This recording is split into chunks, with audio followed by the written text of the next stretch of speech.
บายดีท่านผู้ชมขอต้อนรับเข้าสู่รายการกฎหมายเพื่อประชาชนดำเนินรายการร่วมโดยท่านศรีประเสริฐแสนสวัสดิ์วันนี้จะนำพาท่านผู้ชมมาพูดจักกับการเคลื่อนไหวเวียกงานของสภาประชาชนขันเควงว่ามีการเคลื่อนไหวคือแนวใดโดยได้รับเกียรติจากท่านสมพลศรีอุดมพันธ์รองประธานสภาประชาชนแขวงหลวงพระบางให้เกียรติเข้าร่วมสนทนานี้ก็สบายดี สบายดี ก่อนอื่นเป็นขอให้ทานเล่าถึงผลงานที่พ้นเด่นของสภาประชาชนแขวงหลวงพระบางเอาในระยะ1 ปีผ่านมาว่ามีคือเท่าไหร่ทานครับในระยะ1 ปีผ่านมานี้สภาประชาชนแขวงหลวงพระบางก็ได้ปฏิบัติหน้าที่ของตนตาม3พระราชบัญญัติใหญ่นั่นแหละอันนึงก็เป็นพระราชบัญญัติด้านนิติกรรมพระราชบัญญัติด้านนิติกรรมนี้นอกจากพวกเราได้เข้าร่วมในการค้นคว้าร่างรัฐธรรมนูญร่างกฎหมายต่างๆที่สภาแห่งชาติเอาลงมาจัดตั้งทับถามกระทรวงต่างๆเอาลงมาจัดตั้งทับถามนั้นพวกเรายังได้พิจารณารับรองเอานิติกรรมใต้กฎหมายของแขวงภายหลังรับรองเอาเป็นห้างแล้วก็ได้อนุญาตให้เจ้าแขวงนั้นได้ออกข้อตกลงเป็นข้อตกลงของท่านเจ้าแขวงที่มีผลบังคับทั่วไปอยู่ภายในแขวงหลวงพระบางนี้ซึ่งห้างข้อตกลงของท่านเจ้าแขวงนั้นพวกเราพิจารณารับรองปีผ่านมานี้ได้ทั้งหมด8 ฉบับอันสำคัญก็เป็นการค้นคว้าพิจารณาเกี่ยวกับการขึ้นค่าน้ำประปาอยู่โรงพยาบาลการค้นคว้าพิจารณาเกี่ยวกับการกำหนดค่าสดเสยผลกระทบจากโครงการพัฒนาโดยเฉพาะเป็นโครงการขุดค้นเฮทองอยู่เมืองจอมเพชรโครงการก่อสร้างระบบนิเวศวิทยาการท่องเที่ยวครบวงจรอยู่เมืองเสียงเงินนครหลวงพระบางนี้แล้วก็ปัญหาอื่นๆอันนี้ถือว่าอันพ้นเด่นของพวกเรามันในด้านนิติกรรมในด้านพระราชบัญญัติในการตกลงปัญหาสำคัญต่างๆของศาสตร์ของแขวงนั้นนอกจากพวกเราได้ค้นคว้าพิจารณาปัญหาที่สำคัญของศาสตร์แล้วพวกเรายังได้พิจารณาปัญหาสำคัญของแขวงตามกฎหมายว่าโดยสภาประชาชนแขวงกำหนดโดยเฉพาะมันในกองประชุมครั้งสมัยสามัญครั้งที่8ของสภาประชาชนแขวงพวกเราก็ได้พิจารณารับรองเอาการเคลื่อนไหวเวียกงานของแขวงนั่นแหละในระยะปี 2024 และทิศทางปี 2025 พิจารณาการเคลื่อนไหวเวียกงานของอัยการของศาลของการกดสอบของการกดกาและก็ของสภาแขวงเฮาเองนอกจากนั้นในกองประชุมสมัยสามัญเทื่อที่9ของสภาประชาชนแขวงพวกเราก็ได้พิจารณาปัญหาสำคัญต่างๆของแขวงโดยเฉพาะเป็นการสรุป6 เดือนต้นปี 2025 ทิศทางแผนการท้ายปี 2025 นี้นับทางเวียกขององค์การปกครองแขวงนับทางเวียกสภาแขวงนับทางเวียกอัยการของสร้างอันนั้นถือว่าในพระราชบัญญัติในการตกลงปัญหาสำคัญมีเท่านั้นนอกจากนั้นพวกเราก็ได้ตกลงเกี่ยวกับปัญหาการปรับปรุงกงจักรของแขวงตามมติของรัฐบาลและมติของสภาแห่งชาติและมีการพิจารณารับรองเอาการแต่งตั้งประธานปกครองเมือง11 เมืองกับ1 นครนั้นแล้วก็ พิจารณารับรองเอาการแต่งตั้งหัวหน้าแผนกการใหม่จำนวนหนึ่งโดยเฉพาะหัวหน้าแผนกการที่ได้มีการยุบโฮมเข้ากันตามมติของสภาแห่งชาติอันนั้นถือว่าเป็นเวียกพระบทบาทในการตกลงปัญหาสำคัญของแขวงพระบทบาทที่3นี้เป็นพระบทบาทในการติดตามกฎกาพระบทบาทในการจำกฎกานี้พวกเราก็ได้เฮ็ดหน้าที่ในการติดตามกฎกาการเคลื่อนไหวขององค์การปกครองโดยเฉพาะองค์การปกครองแขวงนี้โดยผ่านกองประชุมของสภาสมัยสามัญเทื่อที่8เทื่อที่9ผ่านมานี้มากว่าให้องค์การปกครองแขวงมารายงานแล้วก็ภาคส่วนต่างๆที่อยู่ในความรับผิดชอบของสภาๆมารายงานอยู่ในกองประชุมสภา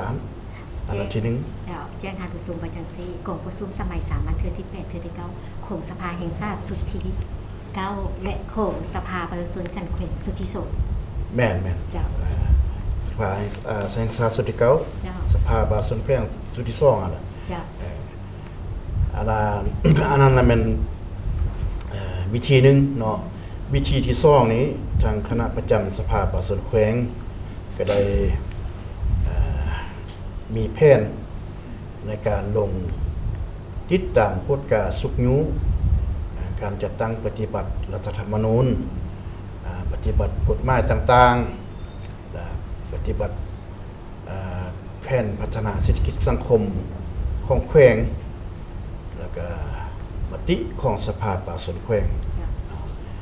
ซึ่งระยะ1 ปีผ่านมานี้พวกเราก็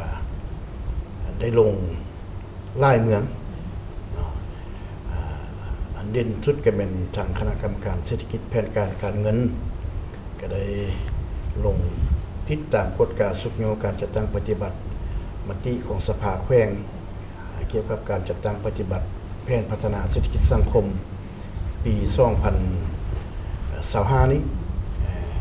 ได้5เมืองผ่านการลงติดตามกฎกาก็เห็นว่าพวกเราก็มีผลสำเร็จหลายอันแต่เคียงคู่กันนั้นแน่นอนก็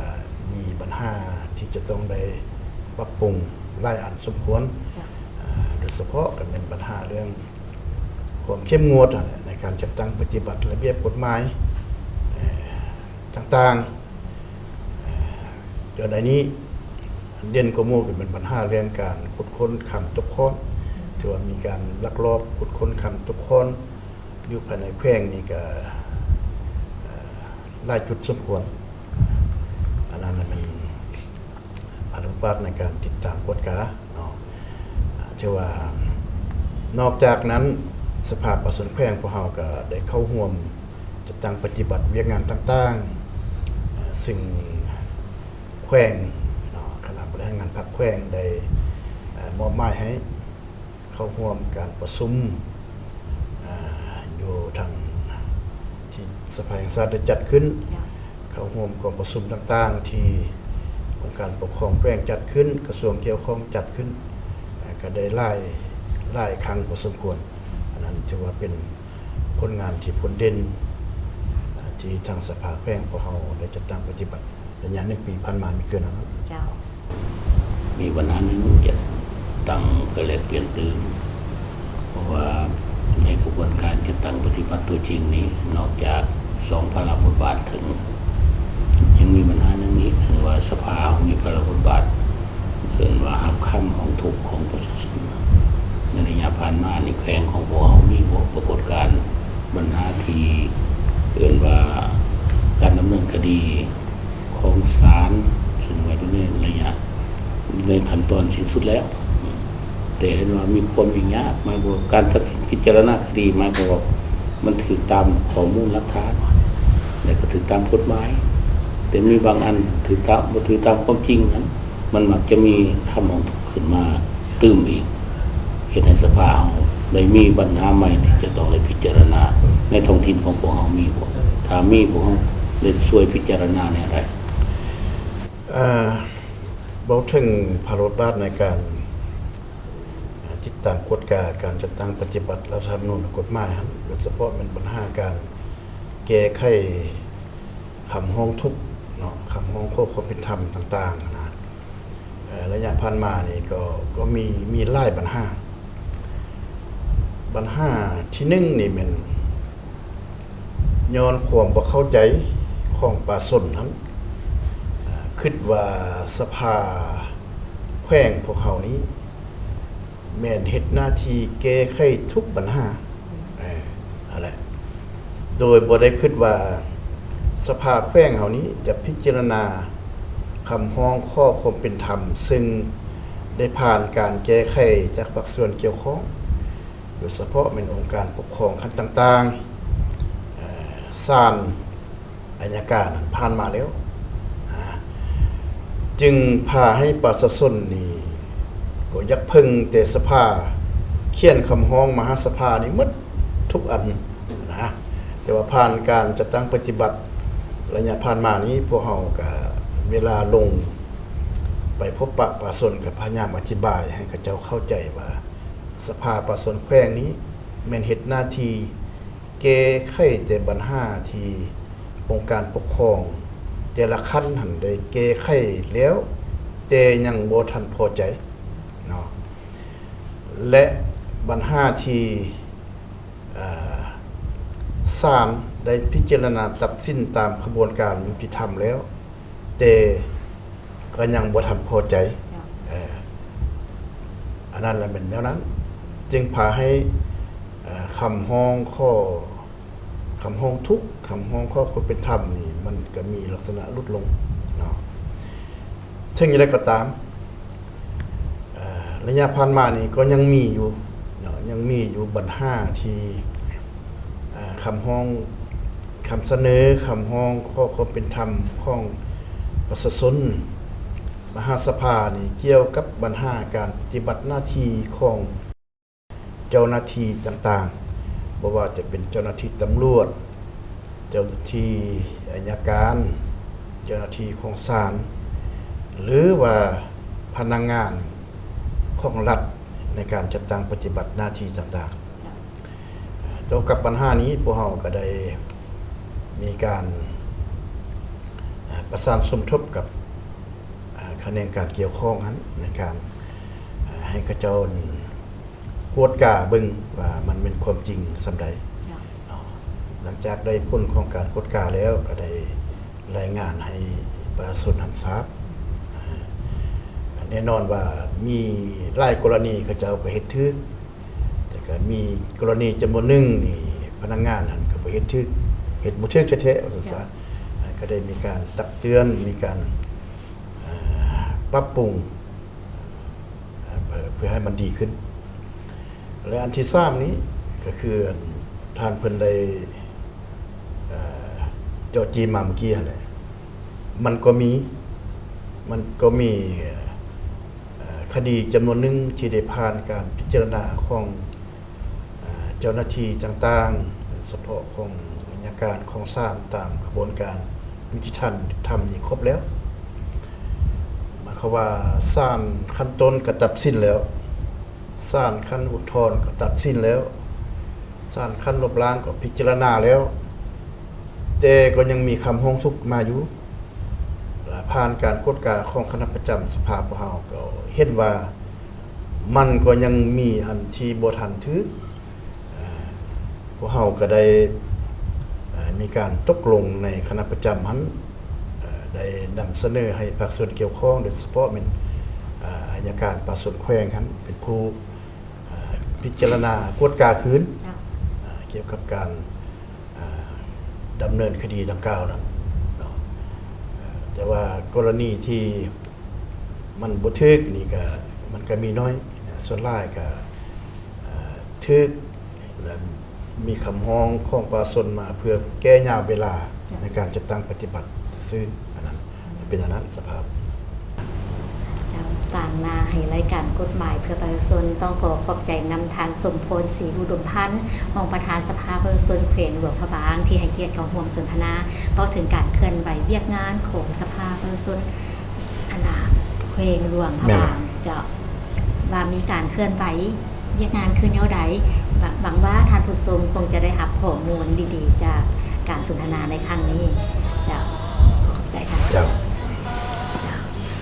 ในโอกาสนี้พวกเราทั้ง3ด่านต้องขอลาท่านผู้ชมไปก่อนสบายดี ปกปักสร้างสรรค์ศาสตร์ลาวให้มันยืนนานสภาแห่งศาสตร์สภาของประชาชนโดยประชาชนเพื่อประชาชน